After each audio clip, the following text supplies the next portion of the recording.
Before we get into the deep stuff, let's give some basics or some things I want to do inquire from the others. Walk me through the Santa Fe Institute. What was it about the time of the math? And this was in the late 90s. So they're not going to hear me on this part, right? We're going to do it both ways? It will not be on the video, but we do have you recorded. Fine. Remember, when you're answering on these questions, I'm not in the shot, and they're never going to hear my voice. So a little bit you got to repeat in your answer, you got to repeat what my question was. Oh, a little bit. Okay. Santa Fe Institute. Why, when you're at the top of your game on Wall Street, do you decide to finance, which was at the time, or endow, or become the donor or sponsor, however you want to say it, for what was considered the most cutting edge group of mathematicians in the world? Action. So Santa Fe Institute in the late 80s, early 90s, I was interested, I was on the board of Rockefeller. So that starts, Rockefeller University, formed by John D. Rockefeller to sort of give back to the community. It's east side of Manhattan, except it was old. It was sort of old-fashioned. They were talking about medicine, and medicine by itself was, again, subject to the ideas of science. They were trying to use science to find cures for disease. And I said, no, we need to do something different. We need to start interdisciplinary work. In most... How did a schmuck like you get on the board of Rockefeller? What year was that? I don't remember. Late, I think 89 and 91. So that's one of the most prestigious research places in the world, correct? Yes. Okay, how did a guy like you get on the board of a blue blood, internationally known, hard research, Nobel Prize winners all over the place? How do they pick a guy like you, a trader from, or basically some guy from Bear Stearns? Good question. So I was asked to be on the board of Rockefeller, and I think I was on the board of Rockefeller. There was a money manager who said, Rockefeller needs someone with financial expertise because the university is growing and there's lots of new things. You have to, again, we go back to the original discussion the last time. Up until the mid-'80s or sort of mid-'70s, the most important thing was your name. If you were Rockefeller, you already were considered to be brilliant. If you were head of General Motors, it was your reputation. It was who you knew, who your family was, what was your character. And then in the mid-'70s, basically, if you remember, you probably had a calculator. It was very advanced in those days to have a Texas Instrument calculator, where it could, by putting in the numbers, it would multiply for you to do square roots. And that was the first, and everyone who had a calculator was already advanced on Wall Street. A simple calculator, almost like your accountant. The most important parts of business were really now going to calculations. So it's not only mathematics, but it's things that could be calculated. Reputation couldn't be calculated. I could give you, are you a 10 on a reputation scale, an 8? What does it mean to have a measurement of your reputation? We'll get to that later. But places like Rockefeller needed someone to say, look, we're entering a different world where numbers and the numbers of companies, portfolio management was going to be balanced. It was going to be statistical. Jeffrey, could you come on the board? Potentially sit on the finance committee, Nancy Kissinger and a bunch of other people. And David Rockefeller and I got along very well. He was this unbelievable human being. Respectful to everyone. He introduced his driver as his colleague, not his driver. He would never say, this is my driver. He said, it's my colleague. And David started to explain to me world politics. So David would say, Jeffrey, money is going to be sort of the most important things. People don't understand money. You seem to have this knack for money. I said to David, tell me about your life. What was the worst and the best part of your life? So David said, when I grew up, everyone knew I was a Rockefeller. They didn't know that my father told me he would not leave me a dime. No money. But every time we went out to eat, me and my 5 friends at school, they would leave me the bill. They would expect me to pick up the check because I was a Rockefeller. And he said, I was chairman of Chase Bank. And he said, I remember like it was yesterday, one of the headlines in Time magazine said, David please fire yourself. So he thought that there was a world that existed that would be a combination of both politics and business and leadership. What do I mean? He formed something called the Trilateral Commission. The Trilateral Commission is some spooky stuff. People said it was something, the Illuminati, there's some mystery about it, people that ran the world. It was politicians, but David said most countries, the politicians get elected for 4 years or 8 years, separate from the royal families in England or in the Middle East. Someone's there for 4 years and then they're not there anymore. The most important people to have stability and consistency would be businessmen. So he formed this Trilateral Commission of businessmen and politicians from 3 major continents. So it was the North Americans, the Europeans, and the Asians. So he said to me, would you like to be on the Trilateral Commission? Now, I was 30 years old, 32 years old. I said, great. And he said, well, you have to fill out this application so they have your bio. And I looked at the list of people, and it was Bill Clinton, former president of the United States, Paul Volcker, every great leader in America, the Asians, the Japanese, and with a very long description of their history. And they asked me to fill in what I would like to have written. And I wrote Jeffrey Epstein, comma, just a good kid, which I thought was funny, nobody else did. So in answer to your question, at that time I recognized around the world that monies and currencies were not really well understood. But again, it was only numbers. So numbers, and I'll get to the fact that it was bad thinking.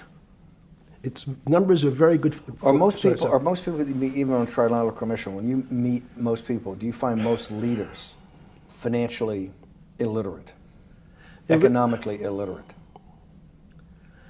Most political leaders don't come out of a background of finance. Most political leaders come out of a background of being popular. So in some of the countries, in some of the African countries, for example, they might have been a military person. They were a general. In some of the African countries, they might have been a disc jockey. Or in our country, they would have been an actor. The knowledge of money they don't have expertise, they have no degrees in finance. They really, and this is one of the major problems, their expertise, if they have any financial knowledge, is of their own checking account or bank account and filling in their own taxes. So many world leaders who don't really have a financial underpinning make fundamental errors when it comes to money on a country or institutional level. Let me give you an example. If you, Mr. Bannon, if I said your assets increased last year, you'd say, that sounds pretty good. And I'd say, what does that mean to you? You'd say, well, I have more money. I guess I'm wealthier. I'd say yes. And if your debt increased, would you feel wealthier or poorer?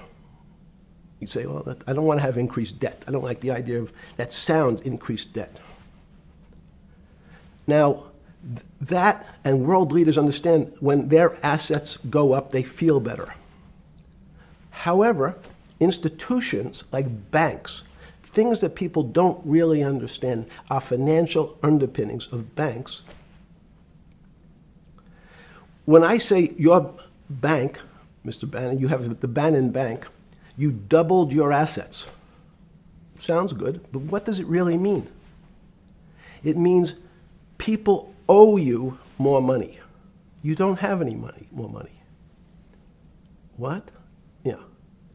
A bank's assets are how much it is owed by other people. That's crazy. So if the bank goes from $2 billion of assets to $10 billion, it means people owe it an additional $8 billion, but their assets have gone up. So the terminology of assets and liabilities is different for banks. It's not natural. And what most people, and you ask questions about world leaders, there's many people, I think your old boss Mercer understood, there's a fundamental part of money which is called fractionalized banking. And fractionalized banking is something that finance people understand, and the people on the street, and when I say people on the street, that's where I was when I started on Wall Street, would find it impossible to believe. Impossible. Why? Bannon Bank, I give you $1, just one single dollar. In our system of banking, I would say, okay, Steve, I gave you $1. How much could you lend out to your friends? And your natural reaction would be probably something less than $1 because I want to keep something in my pocket. The way our system works is if you as a bank are holding my dollar, you can lend out an additional $8 or $9. No, it's impossible. I only have $1, Jeffrey. We have something called fractionalized reserves, which is if you have 1, you can lend out 9. That's the way our system works. And so not only do world leaders not understand banking, but the man on the street, my father who worked in the park department, it would be beyond his imagination that people could lend out more money than they actually had in their pocket. Next question. But how did this, in understanding that, when you get on something like the Trilateral Commission, you're on the board at Rockefeller, which is the most advanced research. You get brought into the Trilateral, which is the elite of the elite. How, since you're only at that time 30-something years old. 8 years from teaching at Dalton, right? You're a Dalton No, at 10 20 years. 10 years right. teaching at Dalton. Yes. Walk us through. I mean, put us in the room. Walk me through exactly what it felt like. What it felt like being on the board at Rockefeller. You got these Nobel laureates, and you're sitting there making decisions, and you start to meet these people at Rockefeller. And you start to meet these people at the Trilateral Commission. What did it feel like? It's a great question. So what did it feel That's like? what I'm in the business of asking. Yeah. What did it feel like meeting some of these people like Kissinger or Rockefeller? And those were two extraordinary people. But in general, I think the question, the people on Wall Street, I tell the story, the first day, one of the first days when I was in Wall Street, someone said to me, would you like to buy ATV? And I was looking in the brochure and I couldn't figure out what stock had a symbol of ATV. And when I finally said, well, I can't find it. And they said, what's the matter with you? Do you want to buy ATV? Which is, he was selling hot televisions, stolen televisions from the floor of the American Stock Exchange, referred to in common parlance as the televisions fell off the truck. So I knew what that phrase meant from Coney Island. But what I found was most people, be it in business, in normal life, or in the world leaders, don't really understand money. It is something they think about. They have a sense of what it is. They certainly want more of it. But they also make statements like, we want more money, but we don't want more debt, which just shows a misunderstanding of what money at its core really is. So most people don't, they want to make it, they want to save it, but to understand it intimately is not a normal characteristic. At the first Trilateral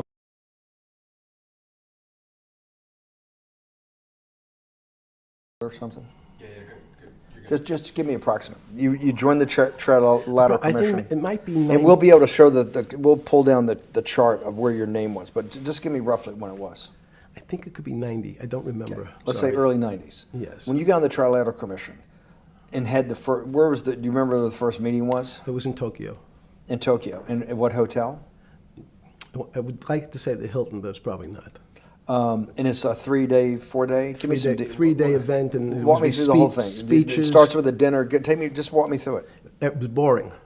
You couldn't possibly think it was boring. It's It bullshit. was boring. You had to No, be stars sorry. in your eyes. No. Did you fly over privately?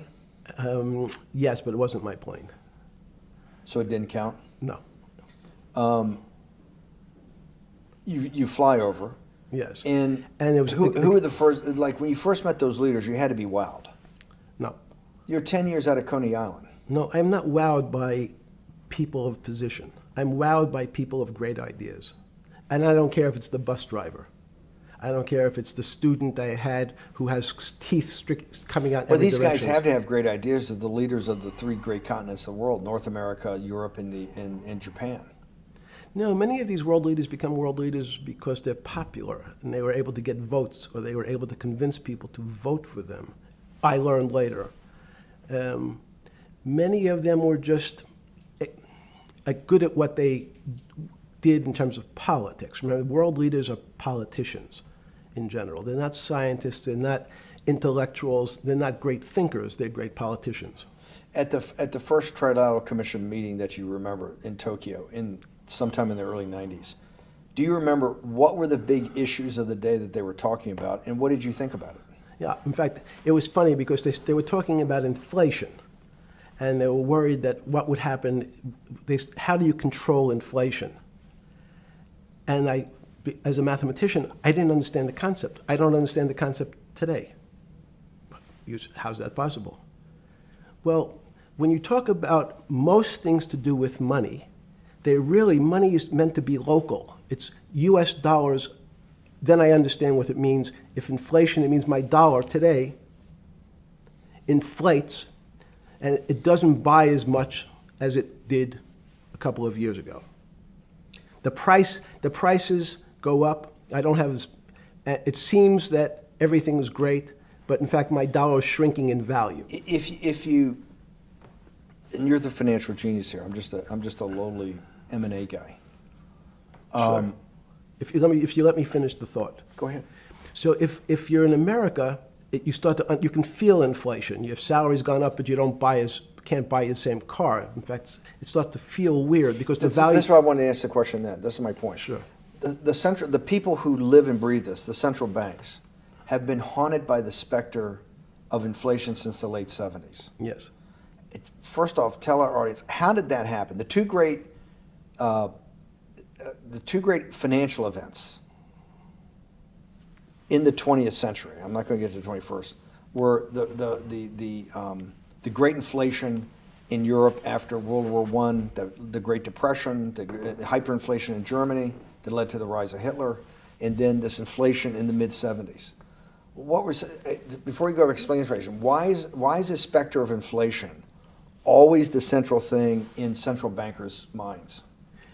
Because it goes back to the first concept I said, the weird concept of fractionalized reserves. The system is not well understood. And most systems, in fact, are not well understood. We don't know how our digestive system. Stop. This is I impossible. understand. This is impossible. The world banking system, the world currency system, the world monetary system Yes. has to be so well understood by the Greenspans of the world and the Bernankes of the world and you, right? The currency traders, the guys making billion-dollar bets every day. The legendary guy on Wall Street in the late 90s, Salomon Brothers. Lou Ranieri? No, the guy that wrote the money. Michael Lewis? Lars Poker? Yeah, Lars Poker. Who's that about? That great trader. Lou Ranieri. No, it wasn't Lou, the guy that ran the desk. That eventually ran the hedge fund that went long-term capital. Yes, I don't remember. Who's the guy? I want to say, I don't remember. I'm sorry. Lou Ranieri is big, but Yes. those guys have to understand the system perfectly. No, they don't understand the system. They understand the local part of the system. So, for example, why is not only inflation, most bankers are terrified if the public understood that the bank really doesn't have their money at any one time. It's one of the things during the Depression, there were runs on the bank. The reason the banks don't keep much money in the actual bank is they assume that not everyone's going to want their money on the same day. So it's not really the fear of inflation. The fear is a run on the bank. Everybody wants to take out something that doesn't really exist. Inflation is tied to interest rates. It's a more complicated example. But when your money doesn't buy the same amount of product this year than it did last year, if it buys less and less, like it happened, you used the term hyperinflation. There's certain countries that are not managed well, like in Africa at the current, A $100 billion bill, $100 billion bill in Zimbabwe is worth 1 American cent. That's the perfect example of hyperinflation. It goes up, it doubles every day. So people are afraid that their value in the system starts to break down. But so if I said to you, does your doctor understand your body system? You'd say, well, I hope so, because I want him to keep me healthy. But you could have a kidney infection, you could have a heart attack, you could have a broken knee. There's lots of pieces of this system. And in fact, when you ask the question, very few doctors understand your entire body. There's a specialist for your knee, there's a specialist for your polynoidal cyst, there's a specialist for your head, and now we have specialists in different areas. So and I'm going to get to your first question about Santa Fe Institute. The world economy and your body are both comprised of little systems interacting with each other and making one big system. This is what's stunning for all the little guys out there, the populist movement, the little guys that haven't had a pay raise in 30 years. They think that these elites, have everything. They're the guys in the room making the decisions, the party of Davos guys. You're sitting there, you don't think many people today really understand the complexity and really all the moving pieces and how they interconnect to the world's financial system. No, not only don't they understand the complexity, and that goes back to Santa Fe Institute was an attempt of trying to see if there was a way to mathematize, formularize, or algorithmically understand what the term complexity means. That goes back to the original question. Complex systems are complex by definition. But there's not necessarily, it's not one level of complexity. As we might say, well, our fingers are complex, the movements, the muscles of our hands, but it's not as complex as the blood system. Now I have a circulatory system. I have systems on top of systems, so that there's no one group of or person that really understands the way the body works. There's no one group that understands the way the financial systems work. You might understand U.S. bond market. Now, you've asked about the trade of long-term capital. That was a bond fund, very small part of this very complex system. So the goal of the Santa Fe Institute was to see, is there a way to get in, somehow understand how complex systems interact? Fast forward, Steve, to today, where Google and these other engine companies, the other tech companies, are trying to build artificial intelligence. The strangest thing that they found, one of the strangest things, is that the systems that they design, this artificial intelligence, which a lot of people have heard about, is they design a bunch of systems. They're called neural nets. Terms simply taken out of brain work, neurons in the brain. Nets because they actually look like a net. They put in some inputs. The computers work, spit out an answer. Sounds normal to you. It's because you're thinking about that calculator you had in 1976 on your desk. When you ask the person who designed the system, how did it come to that answer? How did your neural net, can you show me the calculations? They say, no, we don't know. We don't know how the thing we designed actually came up with that answer. That's pretty strange. They take the same neural net now, and they put it in front of a video game. No learning, nothing. They said, to the computer, they say, sit in front of your video game and learn how to play.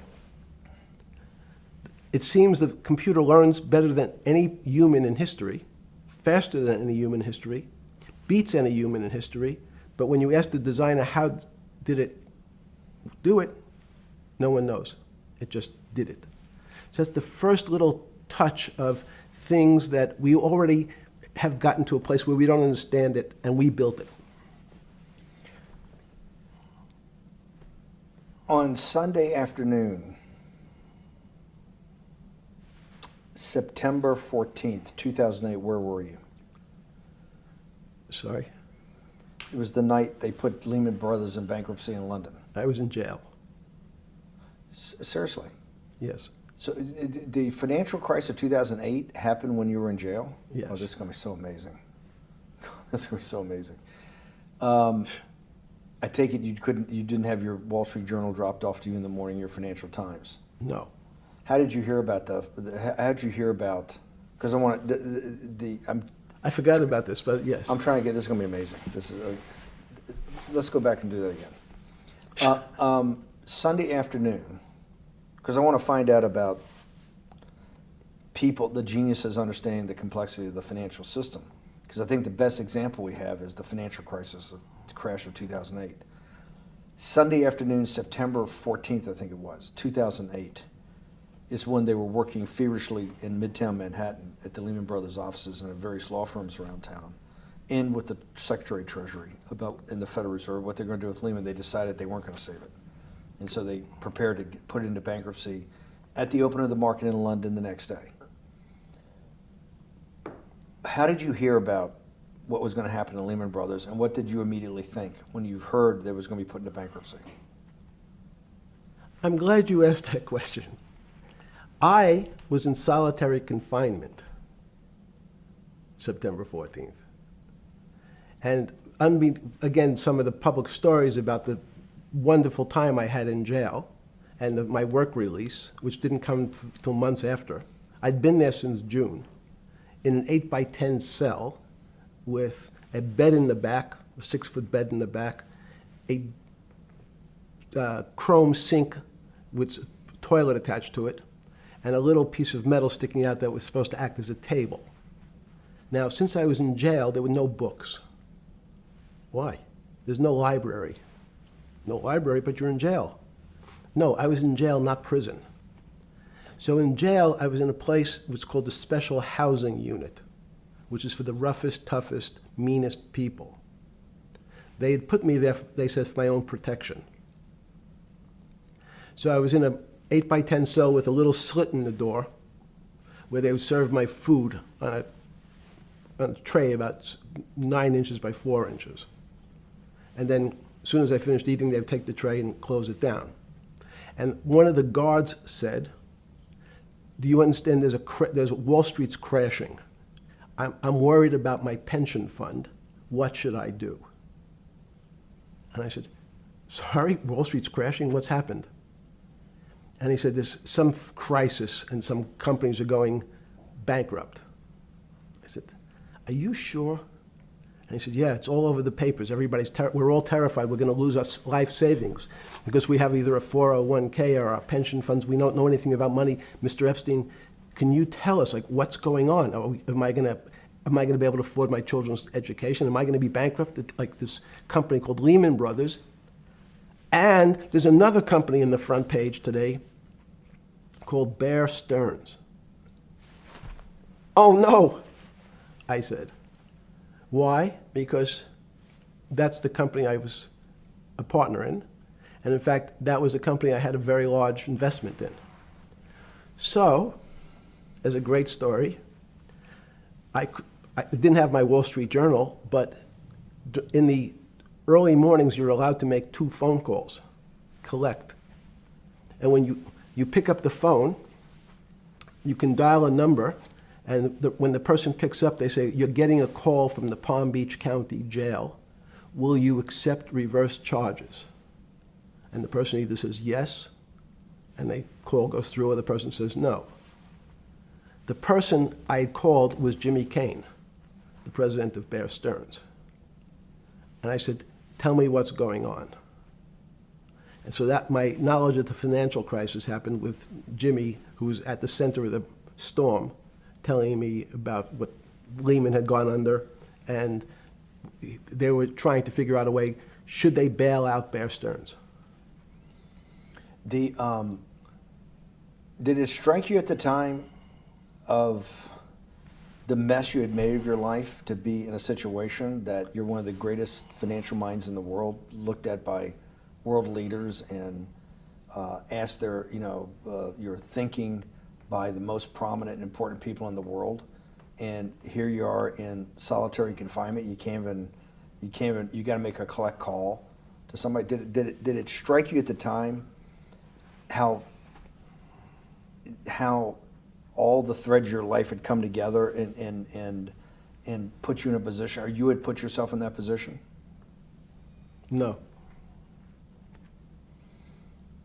So it never struck you when you had to make one of your 50% of your collect calls that day, you call the president or the head of the CEO of Bear Stearns.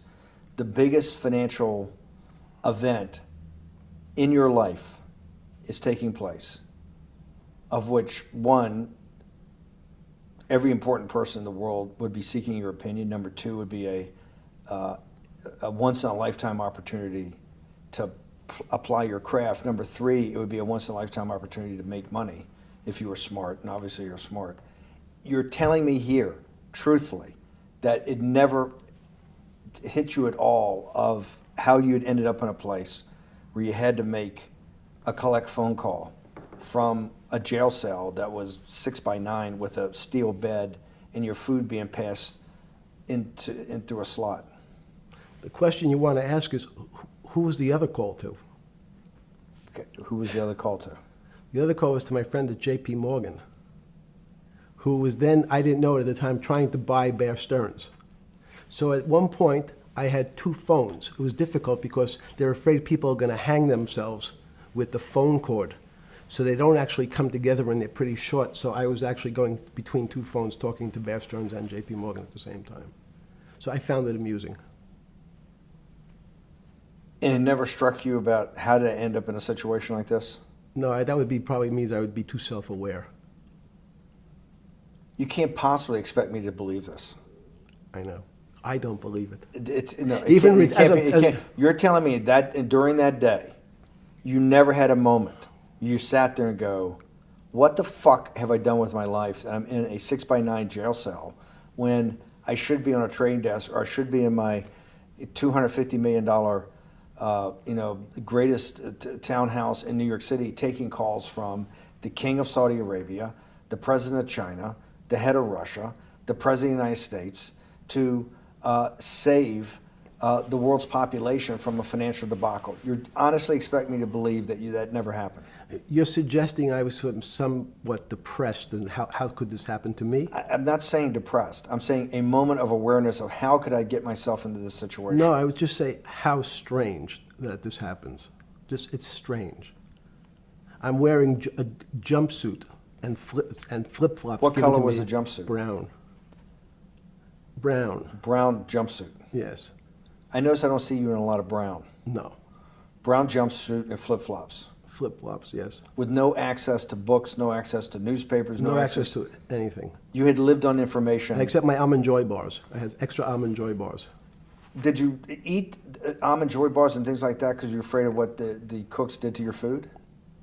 Yes. Is that because of that you were in for the crimes that you were in for? No, it was just, in fact, I Is was... it because you're wealthy? Yes. How did you know that? Well, people would constantly come, if I was passing by or have to go for my medical, people would either ask to borrow money or make some other types of comments about... And in the beginning... What were the comments? At the beginning, what were the comments? It serves you fucking rich guys right that you're here next to me. There was nothing about your crimes. No. So all this rumor you hear all the time about people in prison that commit the type of crimes you commit, you're saying in your personal thing is not true. No. It was all because you were rich. Yes. And it was all because they wanted to borrow money. Or get advice. Yes. Where they get advice to Which to stock- go long, which- Yes, yeah, you're telling me is this time to buy? You're telling me in solitary confinement they're interested in going long. Yeah. They want to know what What does that say stocks... about human nature? Well, what I think that people find, one of the reasons they wanted to keep me in solitary confinement was they're afraid that everybody would want to know which stocks to buy. But what happened was, after this crisis, now it's on the front page of every newspaper. I don't want to lose this day. Sorry. When you first heard that, was it Bear Stearns had been kicked into bankruptcy, 6 months before? No, this is the same time. This is part of the same deal. I thought, no. Bear Stearns, they saved Bear Stearns and didn't save Lehman Brothers. That's right. it. They let 6 months before they had bailed out Bear Stearns. But Bear Stearns was still a zombie, A shell of its former a self. former self. But they had, quote unquote, saved it. They admit, why did they make the decision in your mind? Why did Hank Paulson and Bernanke, what's this concept of moral hazard? Explain to the audience what moral hazard is, and why did they save Bear Stearns 6 months before, and why did the smartest guys in the room decide not to save Lehman Brothers? It's a good question. The real issue is I'd have to go back when you have these systems to the way your doctor responds to any type of emergency in your body. If they might decide to save your kidneys and let your gallbladder go because the gallbladder is less important to your overall system. People, if at that time, even it's not that long ago, the boogeyman was when said, well, what really happened? Jeffrey, what really happened? What is this financial crisis? And, some of the progressives and the right wing blame it on the banks. It was the banks' fault. And it's the fault of this very esoteric, unknown concept of derivatives. It was really the derivatives that caused this financial crisis because the derivatives got somehow out of control and in the Mickey Mouse. And that was the way you started your road to a billionaire went right through derivatives. Yes. But derivatives were not the cause. Derivatives were not the cause at all. It's like saying your hair was the cause of your heart attack because it was on the top of your So head what when you was fell the down. cause? There isn't, let me say, there's no one specific cause. These are system collapses. So many times when they have to make your death certificate, when you say, well, what did he die from? They'll say heart failure. But if you say, what was the cause of his heart failure? Well, he had low blood pressure, his sugar was high, he was diabetic, he had all these other problems.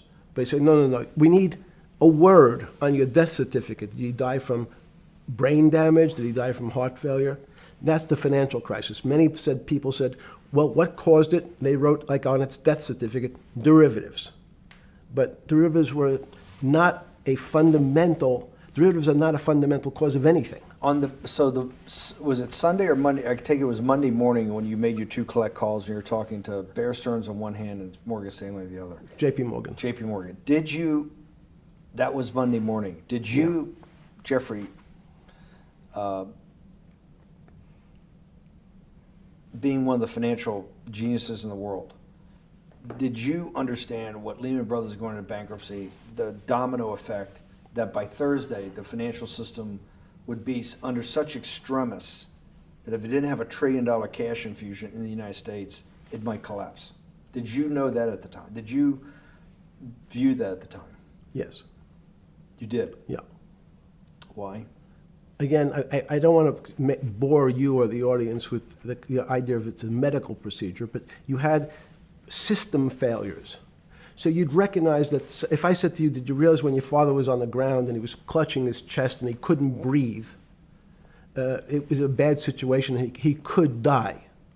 That's how I saw it. Did you immediately think about the commercial paper market? I mean, the mechanical triggers that actually you had to blow through these circuit boards. Did you know the circuits? Did you understand the circuits? Or did you have a concept of the circuits that were going to get blown through? Yes, but only because of an analogy to a body. And in fact, from my telephones against the wall with my little metal wires, because the next day I talked to another person in Washington about the issues of what I thought was happening, and I made the same discussion about the... They were at the Treasury Department? Yes. So in a 6x9 cell in... The phones were outside the cell. In Palm Beach County, California? West Palm Beach, Florida. West Palm Beach, Florida. This was your juice diet. West Palm Beach, Florida. West Palm Beach, Florida. West Palm Beach, Florida. You're making a call to Washington, D.C. to talk to some deputy secretary of Treasury. Someone in Treasury. Right. Someone in Treasury. Right.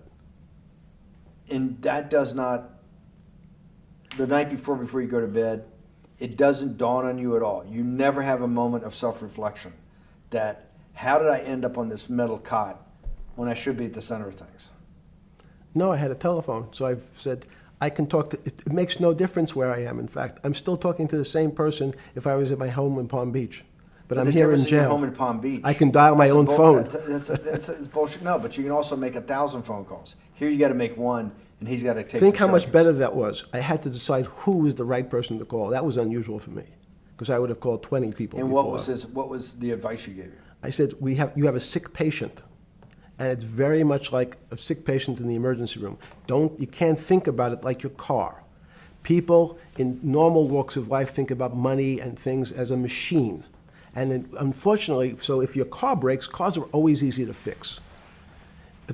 My jets, my cars, if it breaks, I know it can be fixed because it simply follows the same pattern. If this part breaks, you replace the part and the thing works again. People and the financial system are not machines. They can't be fixed the same way. You can't simply take out put some more juice into the commercial paper market, and that's like replacing the carburetor on the car.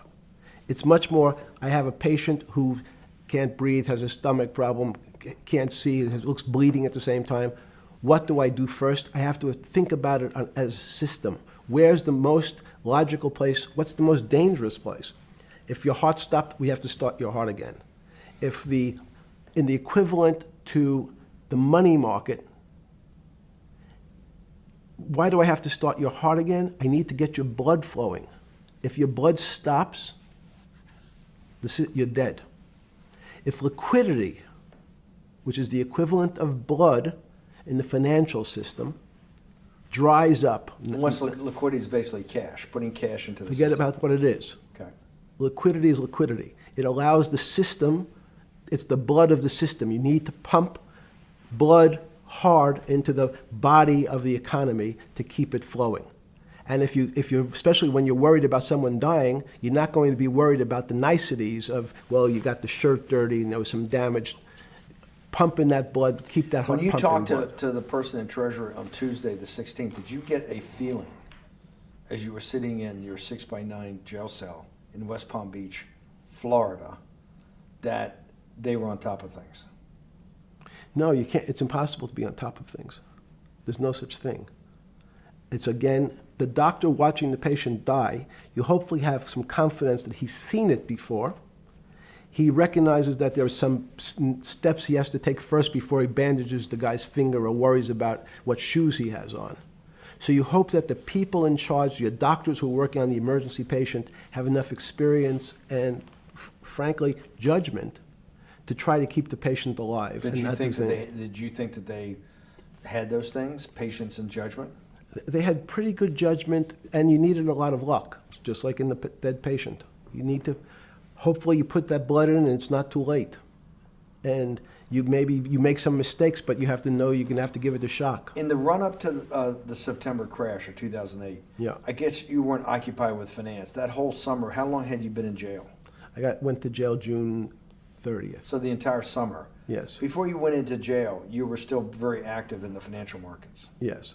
When I say active, you trade currencies every day, you trade stocks every day. When people, I don't do any. Someone like you, or you give advice to people to trade stocks or trade currencies. I don't trade every day. I think that's, like Woody Allen said, you can't beat the bank. So I try to pick my spots. George Soros picked his spot when the pound collapsed. This would have been a great money-making opportunity that passed me by when I was in jail, but that's not how I think. In the run-up to that, in the spring of 2008, that's when Bear Stearns got in problems, I think, in the spring of 2008, and they decided to bail it out.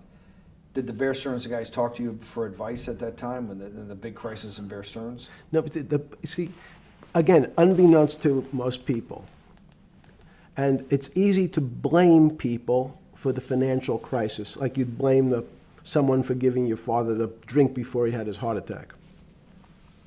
But what really happened, the real enemy of the finance system was Bill Clinton.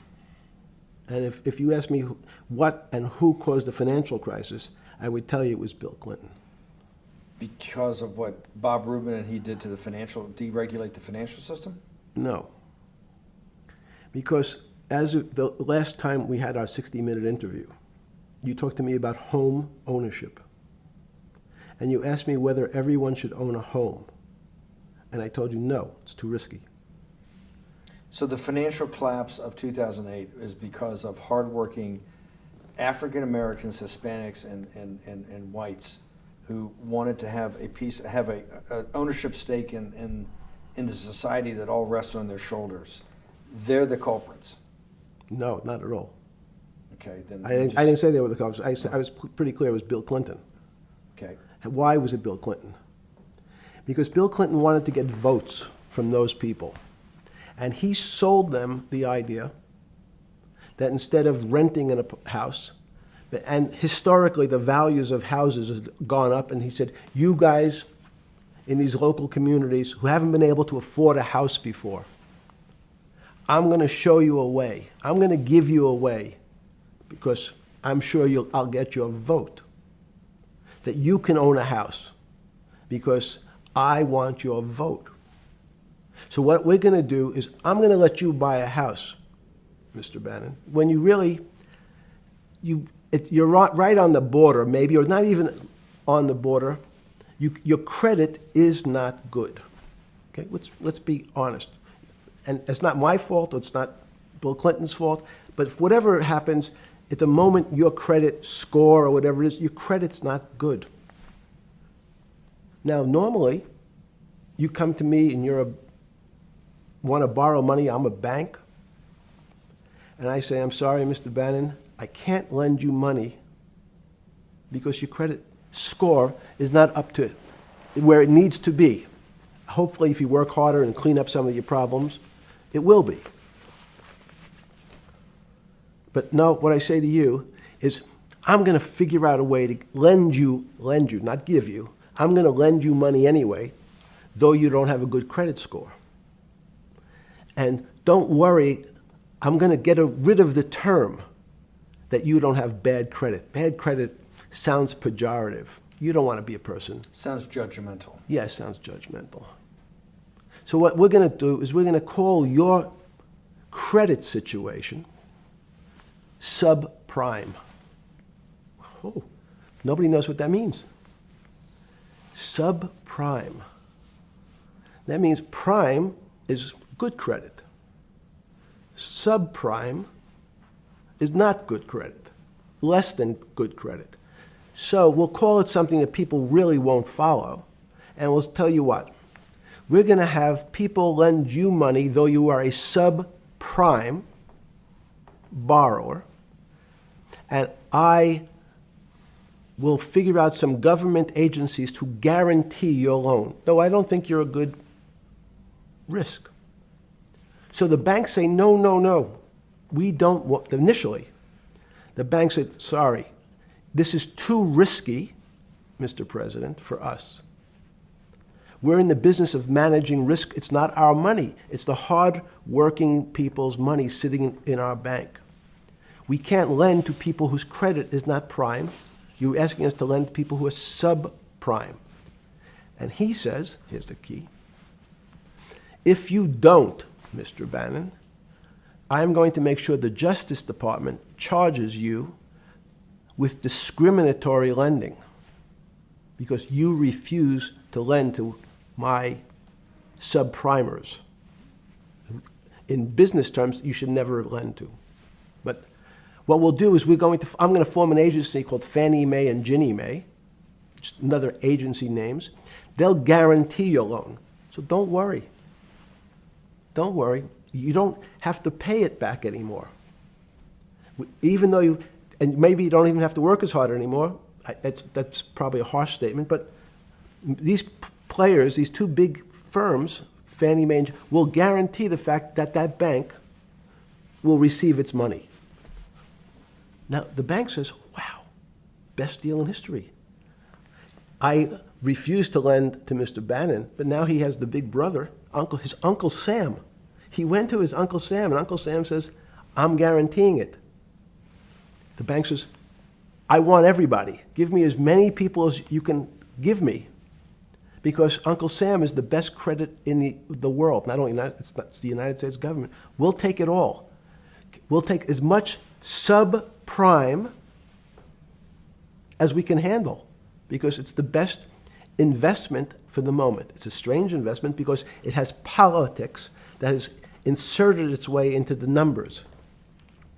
Politics doesn't belong in the markets, but now we're going to have, I want the votes, we'll make guarantees that you who can't get a house normally will be able to get a house from the bank. The bank says, this is the best deal in history. We will package 100, 300, 1,000 of you subprimers, and we'll sell it off to somebody else. And the whole system becomes mired in subprime mortgages. That's becomes the What do issue. you mean mired? There's just too much supply, it's a supply-demand problem? You get too much supply? No, it's a very good question.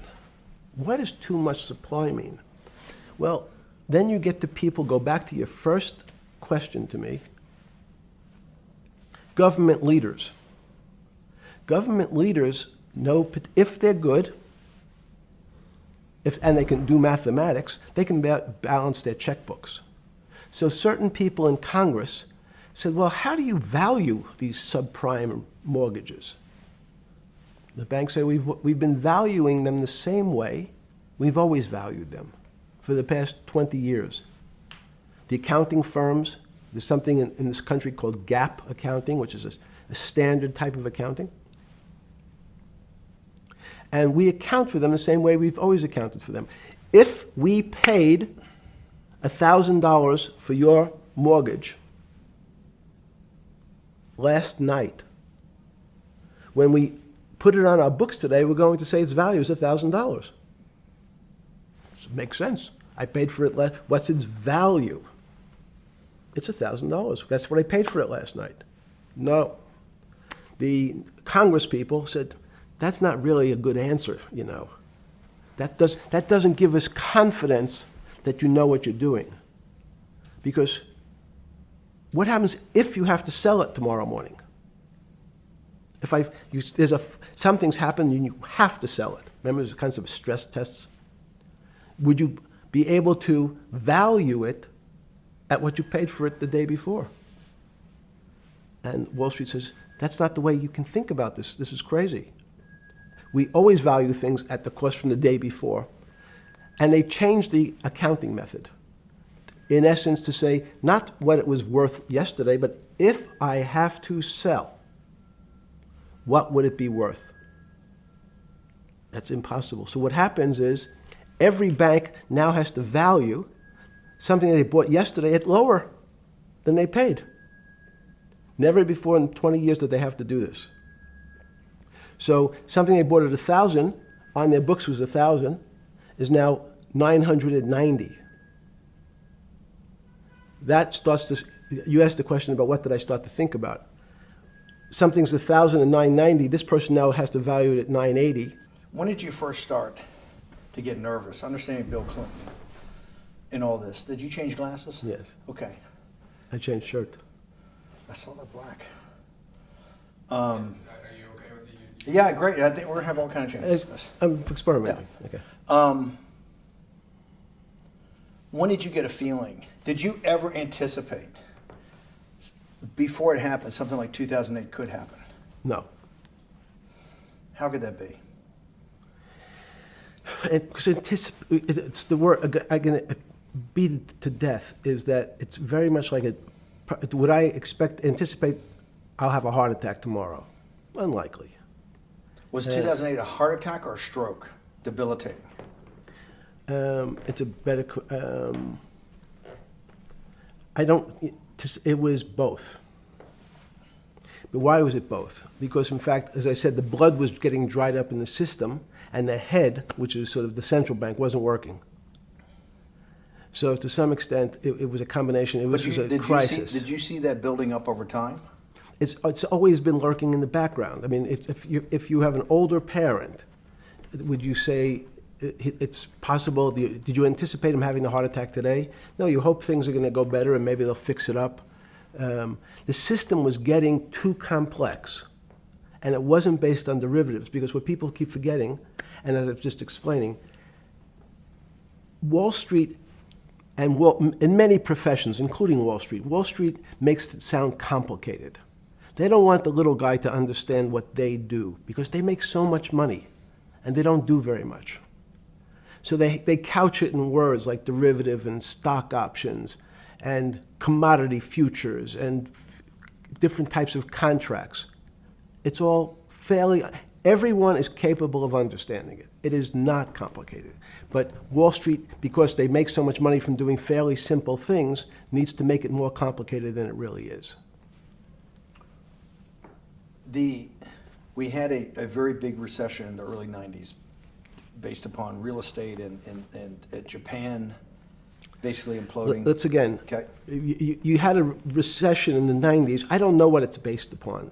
It's always interesting to look back and say, separate from there's certain triggers, like in the 70s there was a... What do you think it was based upon, the 90s downturn? It's clearly there was a huge downturn.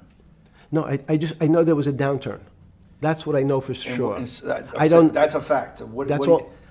Everything else is sort of speculation about why did he have that? I understand that, but Sorry. there's some speculation that has 0% probability of being true, and there's others that have 90%. In the range, when you look at the range of alternatives of what could have caused it in 90, and what I'm trying to do is get you all the way up to 2008. Look, you're the smartest guy in the room, right? You know that. Do you think there's anybody in the world today? Oops, this is going to be a bad question. No, but do you think anybody in the world today, the Alan Greenspans, the Bernankes, is there any central banker you know, any partner of any Wall Street firm, any guy running a trading desk, and I would take it that would be, or anybody at a Larry Fink at BlackRock, Steve Schwartzman at Blackstone, the top 100 financial guys, and let's throw in a couple of Nobel economists, and let's throw in the best professors at Wharton, at Harvard, at Stanford.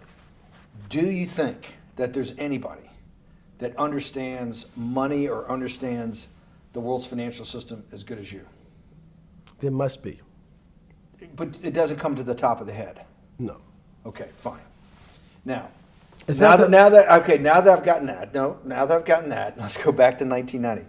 In that arc from the fall of the Berlin Wall to 2008. Good. We started with the implosion in Tokyo of the Japanese economy, Japanese financial markets. We had the huge run-up in internet stocks, right? We had the implosion of that in 2000. The bankruptcy of Drexel Burnham in 90. Mm-hmm. Implosion of Japan, huge run-up in equity markets for the internet, implosion of the internet in 2000, 10 years later roughly. Mm-hmm. And then this run-up through the Iraq War and all that, the run-up to 2008. Every 10 years, it seems like, we're in some sort of 10 years before the 1990s was the 70s. You sound like an astrologer. Okay. And not a finance You're person. supposed to be a mathematician. It just seems to me a pattern of every 10 years. That's misleading. That's exactly right. Because people like to see patterns. People like to see patterns where there are none. So a pattern of a financial crisis every 10 years is just in my mind. Yes. Long-term capital that had to be bailed out back in the late 90s when everybody panicked. And that wasn't that bailout today would look small, and it was $5 billion or was $30 billion. Businesses fail all the time. But long-term capital, the Federal Reserve stepped in. But I'm saying people go bad. Things go bad all the time. Yes, you're correct. The audience that's watching this, the little guys, they go bankrupt all the time and nobody gives a shit. You know why? They're a little guy. But when long-term capital management goes bankrupt, or Bear Stearns goes bankrupt, or Lehman Brothers goes bankrupt, people care because it's an unfair characterization. Why do you say that? Because again, it's the complexity of the situation. If you think about you have a complex system. You have your body. Now, in fact, the little guy is my finger. This is. And Bear Stearns is your heart. That's correct. The banking system is my heart. The system, I can't risk my because remember, it's not only my. You haven't been able to name. Hang on. You haven't. Hang on. No, hang on. I was trying to hang. I wanted to see if the hang on worked. No, you haven't been able. You're not good enough yet. You're like junior wizard trying to do it. You haven't. Yes. I'll say, since we can't name another guy that's as good as you. Now, there may be a couple out there. You're not bragging. You're humble. It had to be sometime. Please tell me there was some time before you went to jail and basically got cut off from daily information in the summer of 2008, that you started to get very nervous that this complex system, that something was deeply wrong. Okay, first, let's go back. When I say no one understands the system better than I do, it doesn't mean I You always understand. sound like a doctor. You're afraid he's going to get sued for giving a thing. Yes, you're not, no. gonna, you're No, not no, taking no. on any liability. There's no contingent Yes. liability here for Yeah, your no, answers. no, no. But the word understand is the problem. Okay. I don't understand the system. So I don't understand the financial Will you system. please stop? You cannot sit here and Yeah, tell no, me. no. What we just went through, I'll go through again. The hedge fund managers, the money managers, the central bankers, the commercial bankers, the heads of the investment banks, the heads of all the trading desks, the top economists, and I'll throw in the business school lecturers at Stanford. Of all the top 200, 250, you can't name at the top of your head the guys are at least at your level. You have to understand it somewhat. No. Sorry. We all don't understand it. No one understands it. It's a miracle. That's part of the problem. It's impossible to understand. That word understand simply means if this happens here, that will happen there. It's predictable. Understanding means it's predictable. It's not predictable. That's the problem. In complex systems, that was the fascination. Is there a way to tease out some level of predictability? So even No. in In the fact, spring- you would ask the question. It's a great question, which was it a stroke or a heart attack? Now, most people don't know that before they were going to have a stroke, they had a stroke. They just have a stroke. Do they understand why? In hindsight, you go back and you can make lots of explanations. It might sound good, and if you're talking to the working man, you're using language that he'll never understand. It's complex, so just like going to his doctor, he says he has a gastrointestinal problem, or he has diverticulitis, as opposed to saying, you had a stomach ache, you ate bad food. People don't like to say it in normal, everyman terms. The system had a stroke, but we don't know why. But you just, okay. Okay. Hardworking people, and there's a great social benefit, would you not agree, with having people having ownership in the system? When you say ownership in the system, it doesn't mean. Let's start over. Cause Okay. So flip Sorry. over your phone too, because Yes. I don't want anyone to see Yeah. anything on your phone. So maybe flip it down or something. Yeah, yeah. Yeah, who knows what the fuck comes up with that phone? That's correct. We don't want to send you. KSA. I can't not believe I've got the magic moment when you're in fucking prison or jail, wherever the fuck it is, It's in crazy. solitary. Now, there's a funny part to that we missed, which is So said. go ahead, tell it. The funny part is Yeah. what you asked me. Is there anything funnier than that? No, no. For black humor, it's I don't make any black comments. Sorry. You asked me what I was wearing. That's right. You're too wrapped up in the Me Too movement. Yes. So I was wearing a brown jumper and a brown pair of pants given to me by the jail with the word trustee on the back. Because you had qualified to be a trustee? Well, the funny part was it was spelled Trusty. So I wasn't really sure. I'd been a trustee in many different operations, but it was the first time it was actually printed on my back and spelled incorrectly. Probably had a higher level of being a trustee at that than you had at all the boards that you were trustees, right? Yes, because the trustee meant you get two devices to clean your toilet as opposed to one. Yeah, but it also meant that you had some sort of personal fiduciary own responsibility for oneself, right? In the jail? You mean? Well, that's what being a trustee is. That's where they give you two. Yes, you get two cleaners. I was a trustee in the jail because I was able to teach some of the kids to help them get their GED. So that's how they gave me a trustee job. There's no time. I got to go back to this because I'm like a dog with a bone in this thing. Yes. You can't. There's something deeply fucked up with you. At least something. Well, we know there are things deeply fucked up with this. You will get through in this film, Right. but you cannot possibly have sit there, knowing that you came from nowhere, knowing that you went to the very top of what is considered outside of science and maybe physics, the thing people most admire because it's like alchemy, understanding high finance. To sit there in what will be the defining financial crisis of our time, like Black Friday or Black Yes. Monday, whatever it was, in the Great Depression, and be there at that exact moment, triggered in part by a firm that you used to be a partner in and knew intimately well, and it created much of your initial net worth because of, and know that you couldn't, someone who lives on a phone, right? Yes. Because you do live on a phone, right? Correct. You had to make just 2 collect calls. You cannot tell me sometime during that day you did not have that conversation with yourself of how the fuck did I do this to myself to put myself in West Palm Beach in a 6x9 cell with a metal fucking bed with a brown shirt that said trustee spelled wrong. So did I find it amazing that I was there? That's a Not better, amazing, and I don't want to say it was not Nope. funny. Oh, I thought it was. I wasn't funny. Right.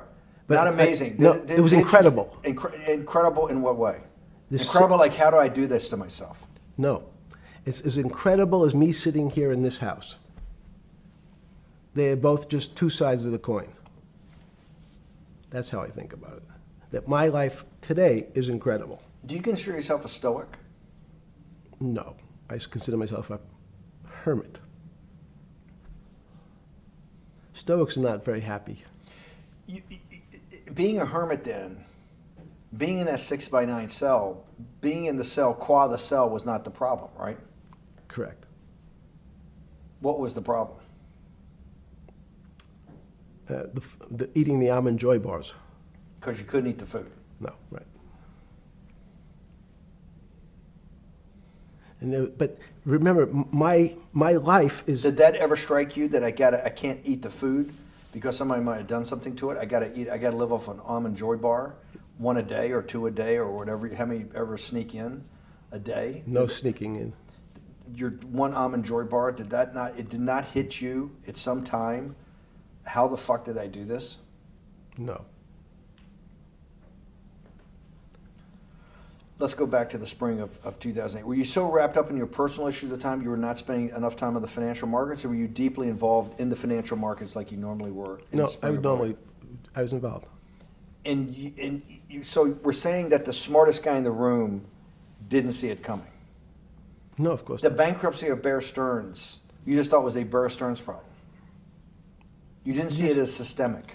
I know you keep harping on it, but it's not. Because you're a mathematician and understands systems. I- It seems that anybody that understands that they had a systemic problem, you at least be the first on the early search radar. If you're not going to see it, then I'm really afraid, because that means that I always assume there's at least a set of guys out there that have some sort of sense that something's not right. Imagine the guy who has a stroke or had the heart attack. When you ask him, did you feel funny the day before? He's going to tell you, yeah, I didn't feel right. Something was off. I didn't feel right. I had my stomach was right. I felt a little dizzy. I felt a little weak. But if you asked him that day before, do you think you're going to have a heart attack tomorrow? He'd say, no, I just feel a little weak. I'm a little dizzy. My stomach hurts. So these systems, and that's the issue of complexity. What complexity says is that, in fact, everything seems to go along, and people have seen it. One of the great examples of complex systems is sand dunes. In fact, the sand keeps building up. People have seen some, and all of a sudden, one more sand drop, and all the sand starts running down the hills. That's the way I see the financial markets. But you funded Santa Fe in the early 90s or late 80s? I believe it was early 90s. I can get back to you. But early 90s, Santa Fe was funded for the study of complexity theory. It was studied with math. So let's back up. So why did I buy a ranch in New Mexico in 1993? So that gives you some sense. So I would have funded it in 1990. Los Alamos, which was the high energy lab up in New Mexico, was losing all its scientists. In They were Los closing- Alamos, it was where Oppenheimer and where a lot of the nuclear weapons program, the bomb. That's original when the bomb. Manhattan Project. Manhattan Project Yes. was Yes, sir. as Los Alamos, and you bought your property out in New Mexico to be near that? Yes, because the scientists were going to be, they cut the funding for high energy physics. But the people who worked in Los Alamos would still be in the Santa Fe area. They cut that because this was the Cold War dividend, right? I don't remember exactly why. It was because, again, people thought that physics and high-energy physics really wasn't that important. Because that was about nuclear weapons. No, it was because they decided, which may be not right, this was the same time that Murray Gell-Mann came up with the term quark, Q-U-A-R-K. He picked it out of an old poem, the word quark. But it was it was mysterious. So they were starting to understand in the 90s that our world of the physics world, there was things that were just unexplainable. They called it strange things. You gave it a name. You gave it some characteristics. You called it had charm. It was one of the terms. It had a charm. It had a flavor. It had a color. But no one, Mr. Bannon, understood what it was. Just like the financial system. And you wanted to investigate that. I wanted to see if we could build tools so others smarter than me could help investigate it. And that was the beginning of your concept of the Santa Fe Institute. Yes. And Santa Fe Institute was founded to do study in this type of... Can these areas of strange things be described by some form of mathematics? So that's what I'm trying to get at. The foundational thought, the organizing principle of Santa Fe, Yes. in the high physics lab at Los Alamos, Right. which had been the headquarters of Manhattan, and the Trinity Project, right, the bomb. Yes. So you're talking about the elite, the high priest Of physics. of physics. Yes, sir. Which, high priest of physics, some subset of that is also mathematics. It's math. Yes, they're both similar. Project out. One of the tools you want to do is to make sure that in this complex system, the finance system, I'm doing a lot of this for philanthropy and a lot for the good of mankind, but also to be able to understand this complex system, the most complex outside of maybe our body, of the financial world. Yes. Did they create tools, or were you smarter in than the mid-aughts, 15 years later, than you had been then because of work that was done at Santa Fe? No. It was great. But in fact, most of the money, most of my philanthropy in the area of can you describe things that appear to be unexplainable by mathematics, and can you fund people who have new ideas? And unfortunately, when someone thinks they've been able to, there was a man, Stuart Kaufman, when they think okay, I figured out how to be able to predict the unpredictable, what appears to other people to be unpredictable. But my system, in those days it was called genetic algorithms, can predict what things will happen, and they all want to make money. So they use their systems to try to figure out, they know they have figured out the way to make money because they figured out the unexplainable. They try, they go bankrupt, and we start again. So with a cold view, what I've come to realize is that the attempt to mathematize, formularize, or what in your prior world, to understand what really is, in today's world, still unexplainable, is impossible. They're miracles.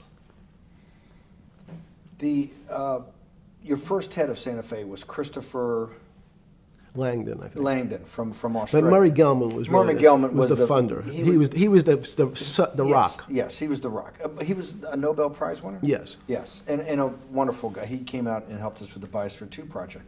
He came with Chris Langdon. Yeah. Chris Langdon was the operator, the day-to-day guy. Chris was doing artificial life. Right. Murray tried to lead his own artificial life. Yes. When Chris came to Biosphere 2 for the first big conference we had in 1994, he was one of the most impressive guys there among all the world's elite. Kew Gardens, the Lawrence Livermore lab, the labs at Sandia, all the major universities, Lamont Doherty, all the big Earth observatories, Woods Hole. What set Langdon apart, I thought, and the reason I invited Santa Fe to be part of it, was Langdon actually made a presentation that everything, and he was making this to scientists, a lot of marine biologists, a lot of people that were just beginning, Wally Broker and people who were just beginning the study of climate change, at that time called global warming. That he made this compelling presentation that everything's really mathematics. Yes. It's all just back to math. And you have to, all these experiments you do, you're not, one of the reasons they're not considered by the high priest in physics as being real experiments is that they don't have a mathematical basis to it, and everything has a mathematical basis to it. Langdon seemed like a radical visionary. What happened to that concept? You go back 350 years. So you have Isaac Newton, you have Leibniz. Move forward, you have people like Heisenberg and Gödel, and what every one of those mathematicians and philosophers came to understand is that there's numbers can describe certain things, approximate certain things. But in fact, trying to put measurements and numbers on other things that are really unexplainable is folly. 300 years ago, they said that unexplainable realm was God. And people who attempted, in fact, to explain the unexplainable, who said, yes, I understand the unexplainable, were charlatans, they were the occults, they were the astrologers, they were the con men. Alchemist. Yes. Well, no, alchemist was, in fact, they believed that there was a way to transmute one metal into another. In fact, they always wanted to see if they can create gold. There's no reason, if you think about it, they recognize that one metal is different than another metal because it has some additional pieces to it. It has additional neutrons or protons or electrons. So because they thought it was a machine, they believed it was a machine, if I can take 5 protons and add 5, that gives me 10, I should be able to get gold. Move everything around inside these systems, the molecules transmute one molecule into another, and if this molecule I've transmuted it into is gold, I'm a rich man. It's back to money. But there's something strange happens. Isaac Newton says, this is really weird. If I want to push a ball on the table, I have to touch it. Maybe I have to blow on it. But I actually have to push one side of the ball or the book to move that side. I'm pushing here, and obviously this thing is what appears to us humans to be solid, so it moves as one thing. But the only way to get something to move was to touch it or put a force against it. Okay, seems to make sense. Everybody has that experience. I want to lift a glass, I lift it. If I want to push a ball, I push it. If I want to pull a ball, I pull it. But he recognized when the ball fell off the table,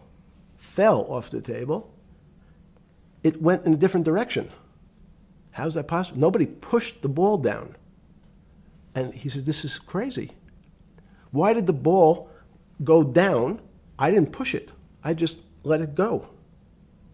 So someone's pushing the ball, because I know that I am confident that the only thing that gets something to move is with a force that pushes. So there's a force that's pushing the ball down. In fact, he called it gravity. He measured how fast it was pulled, but never was able to explain why it happened. How is it? What is gravity? It's this. Everybody says, well, why did the ball fall to the ground? Because gravity took it. But what's gravity? That's, as Feynman would say, that's the name of the thing. We have no idea what it is. This goes to Santa Fe. They were trying to explain the unexplainable. Can we measure?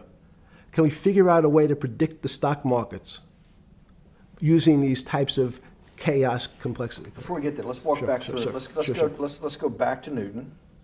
Sure. Pre-Newton and then Newton. What did Newton solve that for millennia up to Newton had not been solved? And then I want to go forward all the way to Santa Fe, what they were trying to solve. Let's start with just 2 or 3 of the basic guys, but let's go with Newton. What pre-Newton, it was what? And then why is Newton such a genius? In such a, in the, I think mathematically they told me one time, I've seen there's been 115 billion people roughly that have lived on the earth. And of that 115 billion, Newton. Are you sure that's a number? That sounds very high. We only have 7 now.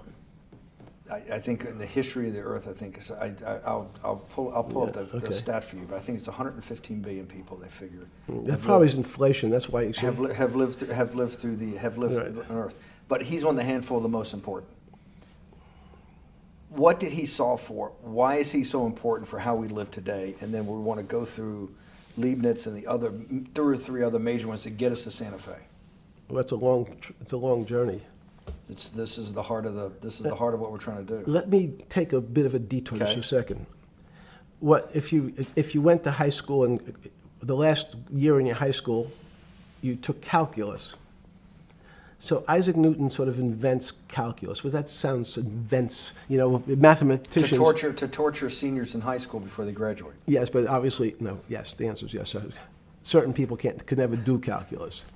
Why is that? Why is calculus why is that the dividing line between, to me, people who can handle that and can go on to do certain things, and people just hit the wall, even if they know math? It seems to me that that calculus is the thing that changes. It bridges. That's because it's about the theory of change and the theory of how things change.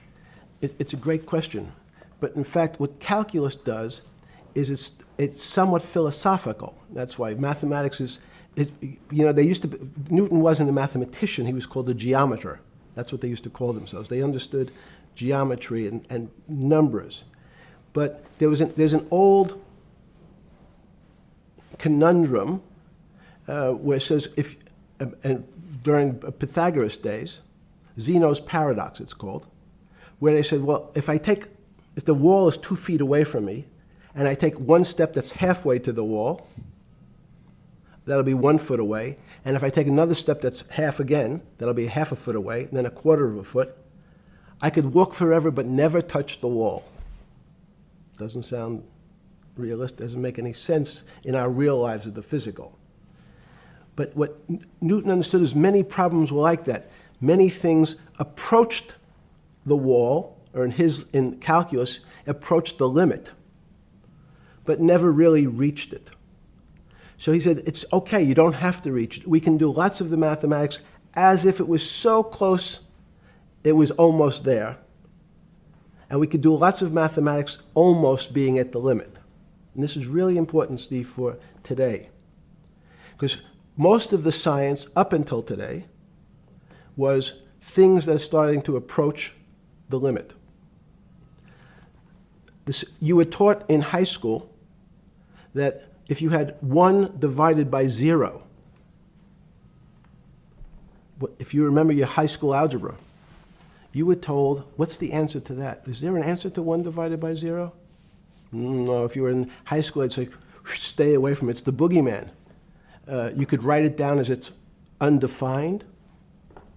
It's not able to be determined. There's a bunch of things. But in fact, 1 divided by 0 is a strange things happen. It's a world of the strange. And what I'll explain to you after is that when you get 1 divided by 0, you get into a world we don't know what happens. The answer is it's not explainable. We can call it things like undetermined. We can have a convention to say it's X, Y, or Z. But in real life, we don't know what happens when you are actually at the limit. So Newton thought the same concept, is that the limits were God. You got close to God, but you could never be God. He had this sort of religious interpretation. Okay, I want to go back to Newton. Why is Newton such a big dividing line in mankind's history? What is it about Newton? What is it about what he's trying to solve? What did they not know beforehand? And because we live to a degree in a Newtonian universe, although I realized later subparticle atomic physics, but at least for a while it was Newtonian. So what's the dividing line? Why is he so important?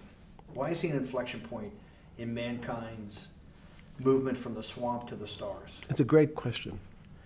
Stars were by Kepler. What Newton starts to allow us to do is to make accurate predictions. Remember that we've talked about that with money, about the things in our physical world, how cars, he didn't have cars then, how horse carriages moved, how bowling balls moved, how pool cues and pool table balls. Had people tried to solve that before Newton? Had Many, people many. tried it? Heraclitus or Plotinus, Pythagoras, had these greats that we hear about, had they tried to solve the same problem? Not the same problem. They tried to again, what Pythagoras does, he starts to figure out this relationships in triangles. For example, everyone knows the a squared plus b squared is equal to c squared, that Pythagorean theorem, which is basically says these shapes in a triangle, each side of the triangle has a fixed relationship with the other two sides. That's strange.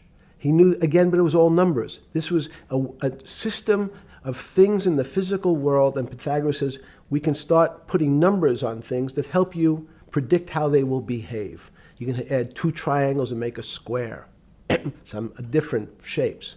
They were looking at geometric forms.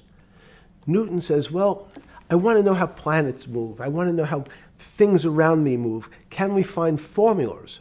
Can I find formulas that explain what I see in the physical world, how physical things interact and how they describe one another?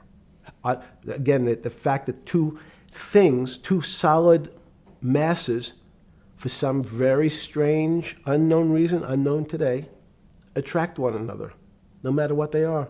People have seen the experiment. You hang something, two little metal balls from a string, they move towards each other. In fact, they move towards each other was very specific. So when you drop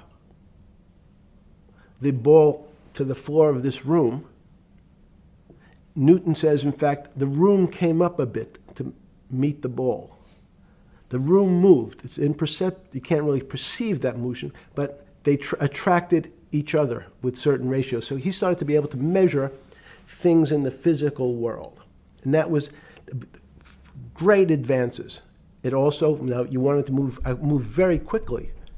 Unfortunately, most people, especially in the 20th century, 19th century, said, well, like Newton, let's measure everything. Let's measure people's behavior. Let's measure their psychology. Let's measure their health. You go to we could have my blood test. Let's measure everything. We measure Wall Street. Their voting habits. Measure, measure, measure. Can we put a number on how much I care for my wife? Can I put a number on how I feel? And we tried, unfortunately, we try to mathematize the finer things in life, and then recognize that there's things that, unfortunately, just fall outside. Schrodinger wrote a very famous book about what is life. He was trying to figure out a way, can he describe the difference formulaically between things that are alive and things that are dead? The answer is no. The things that are alive in my world are miracles, not magic. Magic has a bad connotation, trying to hide things. You don't believe in the spirit or the soul? That's what animates people, is your spirit or your soul. That's No. Have you ever seen someone die? When they die, their spirit leaves. Their soul leaves, no question. So in There's fact, no question to you about no that. question. There's no question to you that there is some animating life force within us that leaves when you're dead. Yes, in fact, I refer to the soul. This obviously is certain. The questions in the past, even Because during people would normally think you were soulless. So Thank you. But have you talk about you actually believe in it and have done some thinking about it is pretty shocking in its own right, isn't it? Well, again, mathematics. Leibniz thought. We know Newton was at Cambridge, and he was the head of the math department, right? He's a professor, essentially. Yes. But Leibniz, was Leibniz a German professor? Yes, but what Leibniz said is the soul is so strange because God took chemicals, which is simply the material, like tables, and he somehow made this material able to have a thought. How strange is that? Not only does it have a soul, but some way it was put together that this material substance is able to think. So when you say to me, it's obvious to everyone that there's such a thing as a soul. Now, if you're part of the Charlatanville, you'll try to explain it to people. The soul I describe as the dark matter of the brain. Why is it dark matter? Because in high energy physics nowadays, you hear terms of dark matter, dark energy. Again, terminology. It's a complicated term. Why is it dark matter? Because we can't see it. That's all. What do you mean you can't see it? Well, somehow we see something moving towards this area of darkness. Something, I can see this thing. This appears to me to be empty. It's just black. But I see it being drawn this way. So I say, well, I know if this were matter, that would follow that equation. If this was solid, it would explain the way this particle moves. But I can't see anything here. So I'll just call it dark matter. And I'll say, I don't know what it is, but it behaves as if there was something there. The soul is obvious to everyone that there's something different between things that are alive and things that are not alive. But we have no idea what it is. It's currently unexplainable. I believe we need an entirely different system of analysis to try to figure out. But Sorry. No, with Newton, with all his alchemical studies and things he worked on the spiritual side, Leibniz that just talked about the soul, Schroeder talked about what is life. If a modern scientist or someone that you funded at MIT or at Harvard or one of these things talked in those types of terms, they would be considered to be a wingnut today, wouldn't they? They would not be. They would not be on the path for tenure, right? Unless they were in the philosophy department. This is exactly my point. We're talking about three of the greatest mathematicians in mankind's history that have really changed mankind. Talking like this, what happened? How do we get to a situation where they could not be in the high physics? They could not be in the mathematics department or working in high energy physics. Good. It's an easy answer. Newton was a combination of mathematician or geometer then and philosopher, and as time went on, those disciplines seemed to move apart. We had philosophy. Some of the philosophers can't do math, and some of the mathematicians. And again, mathematicians often break into two categories: people that solve problems. Those are more like geometers in the old days, just problem solvers. And then there's thinkers, theoreticians. They're more like the old movement towards philosophy. But neither one of those two groups have been able to figure out why something is alive as opposed to something that's not alive. No one's been able to describe what the soul is, but we all know it exists. And I think what we need is science is a bad word. I think science only describes the things we already know about the physical world. In fact, there's an argument that the physical world that we see has been created out of our systems of mathematics. Mathematics, everyone knows mathematics describes the physical world much greater than it should, unless my view, the physical world really comes out of conscious beings that have mathematics. So they create it. This table appears to you and I to be solid. To a bat, because we have light that's bouncing off the table into our eyes, it appears solid. If instead of eyes that responded to wavelengths of visual light, our eyes responded to radio waves, the radio frequencies, it's not different, it's the same type of frequency as light, but different speeds, the table's invisible. We know that our phone works in this room. So the waves are coming through the windows, the waves are coming through the walls. So the walls are invisible to that type of radiation, that type of energy. The walls I can see them because my eyes, a physical system determines that the walls are there. You, with Murray Geldman, you founded, or with the original donor, and had the idea of Santa Fe Institute. In 10 or 15 years later, that effort to study the complexity of systems mathematically. Yes. Was it's a essentially total failure. Yes. A total failure. Total failure. Why is that? It's the failure of science because, in fact, if to some extent science doesn't describe romance, I don't know why I'm attracted to somebody. I don't know. People are attracted to each other, and everyone has the same feeling. They've seen someone walk in the room, and they say, "Oh, that person gives me a creepy feeling." Science has tried to describe. Science doesn't describe what creepy feelings means. They just know it's a creepy feeling. I think women as I said the last time, have an intuitive sense. What is intuitive? They have intuition, they have feelings, and they're able to deal in the realm of things that men, especially men like myself, find unexplainable. They have women have intuition, men see things a bit differently. Men want to measure everything. Women are not really that interested in measuring. In what you're saying in macro terms, you actually think science, mathematics, maybe ultimately technology is moving to that more intuitive. I think science and math are old-fashioned. And unfortunately, people are still taught that they have to learn algebra in school and certain things in school, as opposed to learning to have an emotional. Is this what Larry Summers was trying to get at? Maybe didn't say it perfectly enough, but what he was trying to get to in that system, the systems we study today, the way mathematics is either taught or understood, that women just haven't gotten up to the highest realms of engineering or physics or mathematics because of that. And you're actually implying that there's a either new branch of science, or we've hit an inflection point like in Newton that's going to go in a Newton took mankind in a different direction because he was able to measure.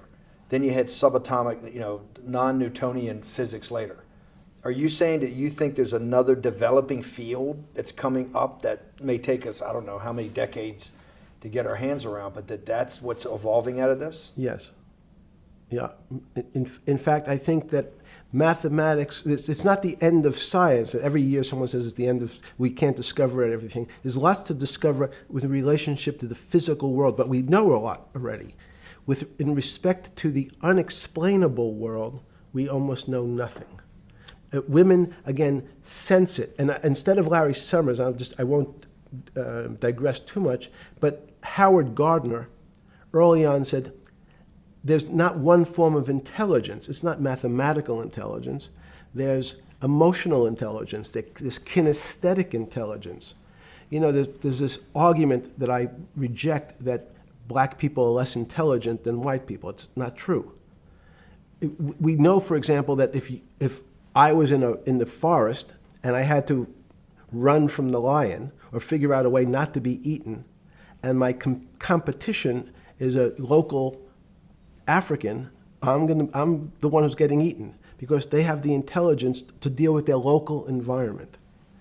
So it's just different. It's not better, it's not worse, but there's many differences amongst different types of people. And so people have different intelligences, and they excel in some intelligences usually, and less so in others.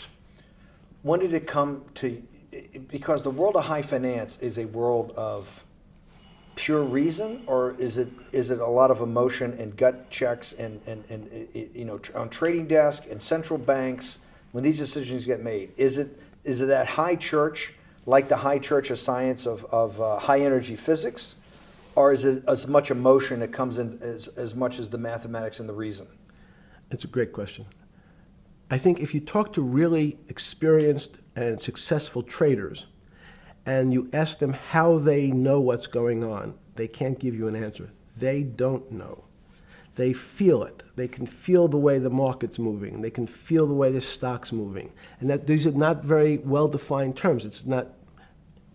It's difficult to put in mathematics terms, how did I feel it? You could look back and make guesses what I was seeing.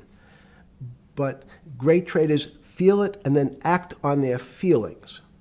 That's the difference.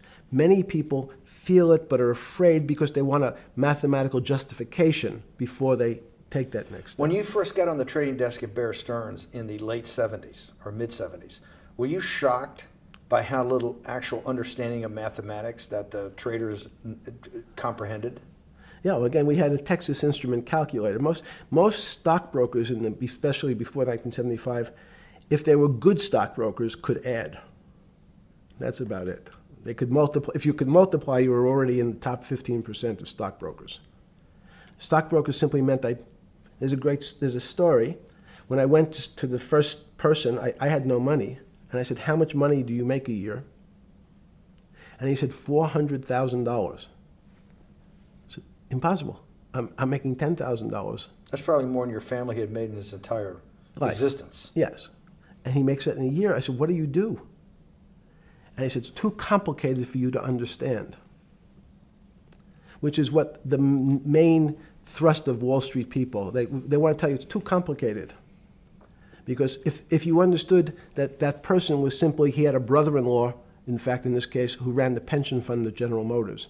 His brother-in-law would call him and say, buy 1,000 IBM. He'd hang up the phone, he'd write it out on a ticket and walk it to a window.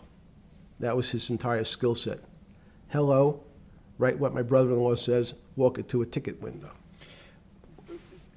Give me an example when you were on the trading desk in the early days of Bear Stearns of a time that you felt either complete uncertainty or you saw total panic, where something was happening that people couldn't foretell and that they were like in an airplane cockpit where it's going wrong. Walk us through that.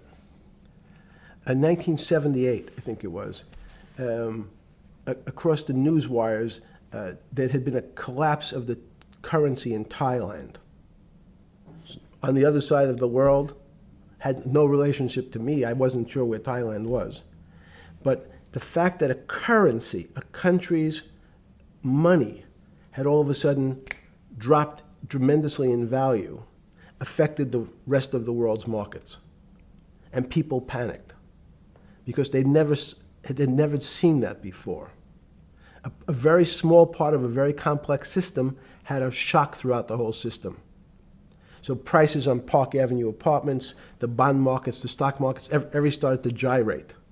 You know, there's an old mathematics expression that if a butterfly wings in Mexico make the wrong turn, it spins out, and eventually, by the time it gets to Canada, it turns into a tornado. So these are part of complex systems. So yeah, Wall Street in certain parts. Santa Fe Institute was supposed to actually come up with a formula for that, for the butterfly wings. Why in 15 years did you reach the end of at least that experiment? Every attempt to, that's why it's so exciting now, because I think certain people are starting to realize that there's so many things that are unexplainable that we have to think about them differently. Music is a great example. It's a common man's example. You know, when you hear a certain song, it makes you feel a certain way. How does it do that? We don't know. We can't mathematize it. And even that music, Steve, nowadays we compress music. When you have a violin, it's compressed onto your iPhone. So what does compression mean? I'm taking lots of information and I'm cutting it into lots of pieces and squishing it together. And when I squish it or compress it, I have to take out lots of pieces, but I say that they're not very important pieces. It's those pieces that we take out when we compress data, to me, are the most interesting parts of life. You just said a while ago, part of this new search for science may go back to when people were actually talking about a soul, and you said there's no doubt in your mind that there is a soul. Describe for me what you mean by that. What do you mean by soul? What do you mean soul different than the physical analog body that we're seeing on film right now? It's difficult to describe in words. I mean, I'm not a poet. Poems get a little closer to what that really means. But even the concept of what is life becomes complicated when you deal with plants and seeds. Is a seed alive? I don't know. Certain people would say, no, it's dead. When your banana, one of my favorite examples is the banana that's sitting on the countertop in your kitchen today. Is it alive or dead? What do you think about human life? Tell me about human life. But your banana is alive. That banana is breathing. It's on your, you say, that's impossible, Jeffrey. No, it's not. Is the banana conscious? All these are words. So everyone's trying to fit a very complicated concepts into a very small box called conscious or alive. These don't fit in that way. So if you put your banana in a bag and put another fruit in with it, the fruit ripens faster because the banana breathes with it. We don't understand most of those things. So you asked the big question. Sorry. You talk about the life. What about human life? What about it? Tell me what do you think? What do you think human life is? It's a miracle. It's a miracle. And when I say miracle, I can't explain it, and I make no attempt to explain it at the moment. We don't know how to think about it. And anyone, and again, another one of the Feynman quotes when he was talking about quantum physics.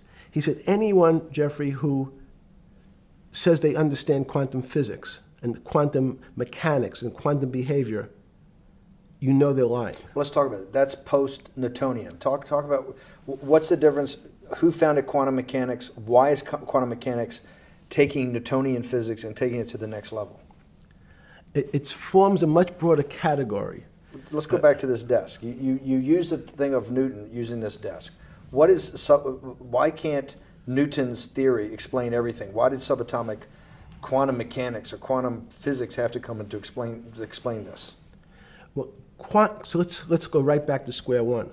Why is it called quantum physics? So quanta is a word that simply means packet, small amount. So it's quantized.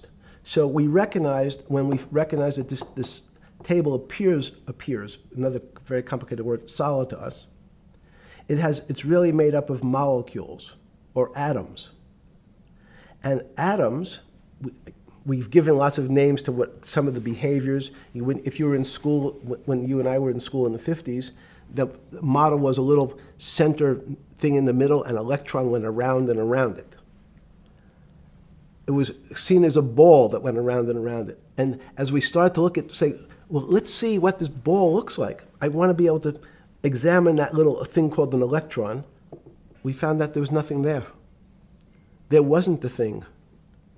It was simply a cloud of energy that we can call an electron. So we already started to see mysterious things as we go into very super small quantities, quantum physics. So quantum physics started to go into the very small, and at very small distances, we see things that we can't explain. We just cannot explain. How am I doing on time? 4 minutes. Fine. And to summarize, no, sorry. Let's go back to human life. When do you think human life starts? It's not these. So you see, this is the question. You're asking me to measure something again. It's the disease. It can't be measured. You just hate making commitments. That's why I'm not married. I'm peeling this onion back a layer at a time. All your bullshit and happy target can't be measured like that. Is that to say measure it's a commitment. You don't even like a commitment when you answer a question. I don't As know. they say in golf, commit to the shot. I don't know what it means to be measured. You do know what it means to be measured. You're one of the leading currency traders, hedge fund guys, or stock market financial wizards. You're in the high priesthood of high finance. You certainly know how to measure. That's why you're a billionaire. Any other answer besides that is total and complete bullshit, and you know it. I know very few things. You know things can be measured. You measure every day. You weigh and measure every day. You weigh and measure people. You weigh and measure leaders. You weigh and measure economies. You weigh and measure politics. It's a very good. You weigh and measure. You weigh. Hang on. Your whole life, in fact, is measuring. So what you've now done is a great thing, is you've used the word measure, a mathematic term, in the common vernacular and abused it. So I don't even recognize what it means. It's so abusive to my field. Why? And let's go to that.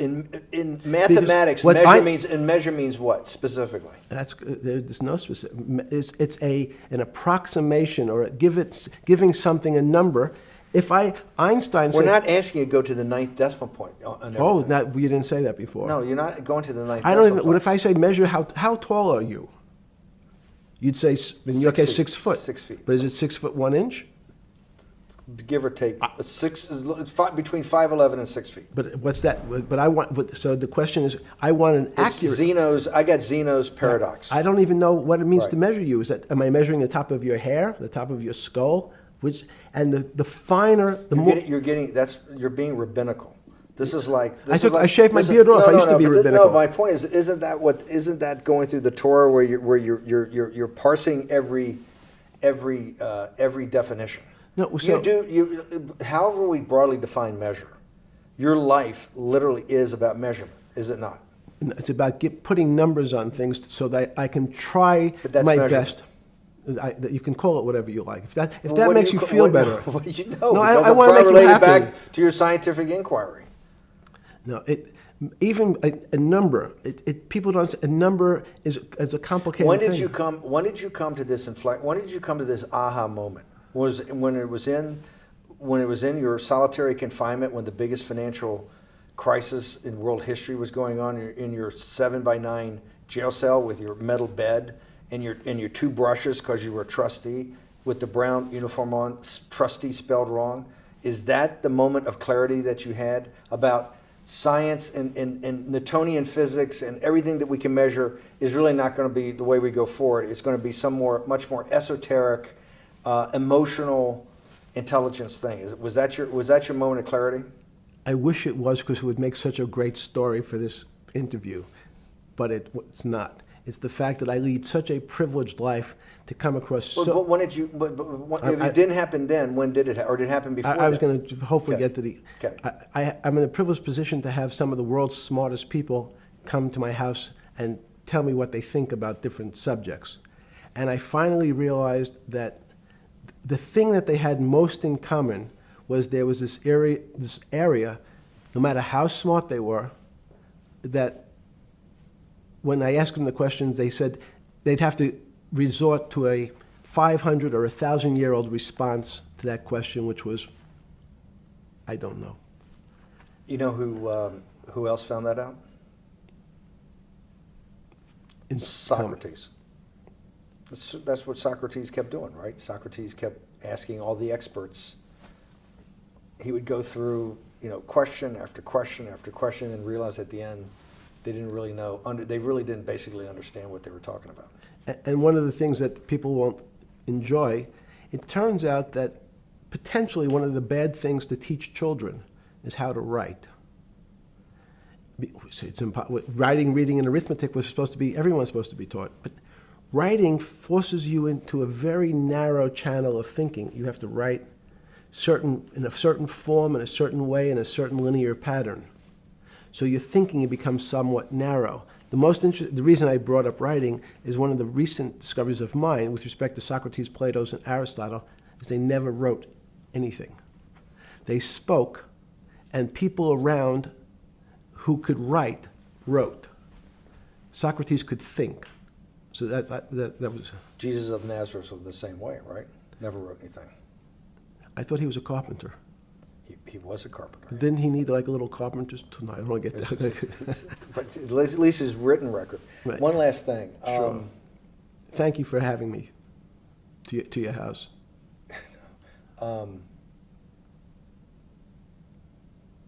Vegetable juice. Let's go back. Look what vegetable juice does. When did that? The beginning of that. Was there any one aha moment in all these great thinkers? Did it happen before 2008? Was it after? That came up over, I know, many years. But when did you actually realize, hey, something new's got to be developed? Yeah, that's great. Is that because again, I'm privileged enough to have people around me who've given lots of philanthropic gifts to institutions of higher learning, and when I said the impact, how do you judge the impact of your giving? And we sat down and said, no really new ideas have come out. And I realized that, of course, it hasn't come out because we've been looking at using science and mathematics, and it's the wrong tool. It's obvious.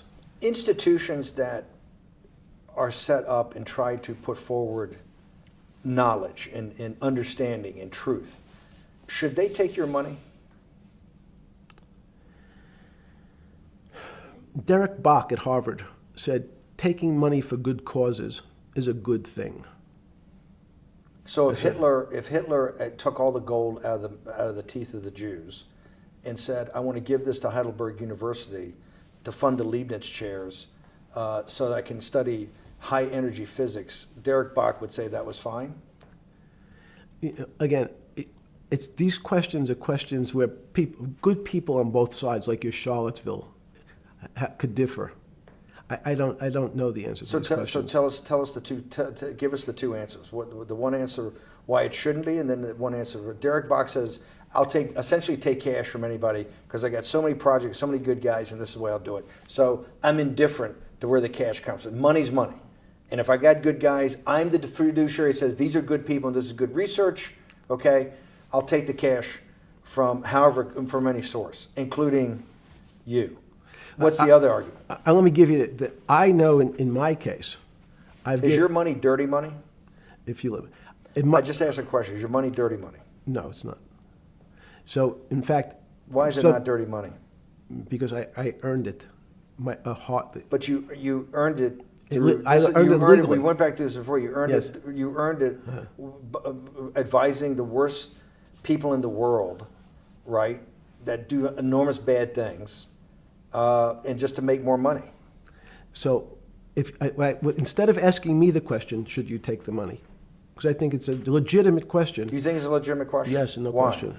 Because I think ethics is always a complicated subject, but I can tell you that with the money I gave to help try to eradicate polio in Pakistan and India, instead of asking me whether that money should be given to these children for vaccines, I think you might want to ask their mothers who received the vaccine, who know their child now won't get polio, and ask them if Epstein should have helped these people with their money. If we walked in, you're is a that a fair mathematician. question? You're a mathematician. If we walked into that clinic where they're giving that money out to these people that are in the most dire straits of poverty and sickness, and told them that the money was coming from class 3 sexual predator?